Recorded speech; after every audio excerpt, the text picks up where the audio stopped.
एकदम थंड का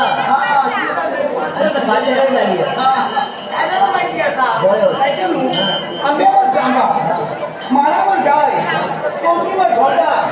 आणि समुद्रात कोळवा नेमकं काय समजा ना आंब्या जांभा कशाला सांगतो काय झालं माहिती आहे का